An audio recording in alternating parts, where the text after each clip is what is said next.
Welcome to Nifty Hustle. आइए आज बात करते हैं फाइनेंस की दुनिया की एक ऐसी घटना के बारे में जिसने कुछ ही घंटों में मार्केट की पूरी तस्वीर ही बदल दी। ये कैसे हुआ, आइए समझते हैं। $7 ट्रिलियन, सोचने में भी ये काफी बड़ा नंबर है। और बस कुछ ही घंटों में इतनी बड़ी रकम ग्लोबल मार्केट से आप कह सकते हैं गायब हो गई। इसको आसान भाषा में समझने के लिए जरा सोचिए, दुनिया के कई बड़े देशों की जो कंबाइंड सालाना आय है, उतनी दौलत सिर्फ 48 घंटों में मार्केट से वाइप आउट हो गई। नुकसान मतलब इतना बड़ा और इतनी तेजी से हुआ। पर सबसे अजीब बात क्या थी पता है? आमतौर पर जब मार्केट में डर का माहौल होता है तो सोना और चांदी जैसे सेफ एसेट्स की कीमत बढ़ती है, लोग उनमें इन्वेस्ट करते हैं। पर इस बार वो भी गिर गए। तो सवाल ये है कि ऐसा हुआ कैसे? तो आइए पहले सेक्शन में देखते हैं कि ये बड़ी रकम आखिर गायब कहाँ हुई। अ breakdown of the market wipe out. अगर हम नंबर्स को देखें तो सबसे बड़ा हिट गोल्ड को लगा, लगभग $3.7 ट्रिलियन का। उसके बाद सिल्वर में $1.1 ट्रिलियन का नुकसान हुआ। और हाँ, क्रिप्टो मार्केट से भी करीब $200 बिलियन कम हो गए। अब आते हैं उस सबसे जरूरी सवाल पर, आखिर ये सेफ एसेट्स क्यों गिरे? जैसा हमने कहा, डर के समय में तो इन्हें ऊपर जाना चाहिए था, नीचे नहीं। नॉर्मली जब भी दुनिया में कोई टेंशन बढ़ती है, कोई जियोपॉलिटिकल अनसर्टेनिटी होती है, तो इन्वेस्टर्स सेफ हेवन के लिए सोने की तरफ जाते हैं। लेकिन इस बार कुछ अलग ही हुआ। मार्केट के जो पुराने रूल्स थे वो जैसे टूट से गए। तो इस क्रैश के पीछे ट्रिगर्स क्या थे? इसके लिए हमें 3 बड़ी घटनाओं को समझना होगा जिन्होंने इस पूरे कैस्केड की शुरुआत की। देखिए, 29 जनवरी को मार्केट्स अपने ऑल टाइम हाई पर थे, सब कुछ ठीक था। फिर 30 जनवरी की सुबह 9 बजे एक बहुत बड़ी अनाउंसमेंट हुई। ठीक उसी समय ईरान को लेकर टेंशन्स भी बढ़ रहे थे। और बस सुबह 10 बजते बजते मार्केट में गिरावट का जो सिलसिला शुरू हुआ, वो रुकने का नाम ही नहीं ले रहा था। और वो अनाउंसमेंट्स, जिसे कई लोग एक गलती भी कहते हैं, वो थी केविन वॉर्श का अगला फेड चेयर के रूप में नॉमिनेशन। बस इस एक खबर ने मार्केट को हिलाकर रख दिया।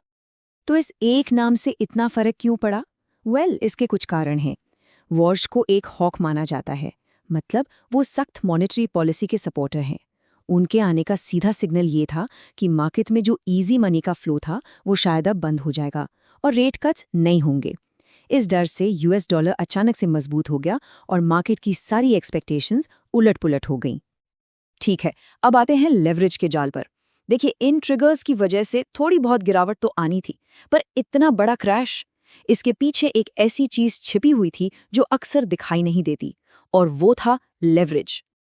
लेवरेज आसान शब्दों में मतलब उधार के पैसे से इन्वेस्ट करना।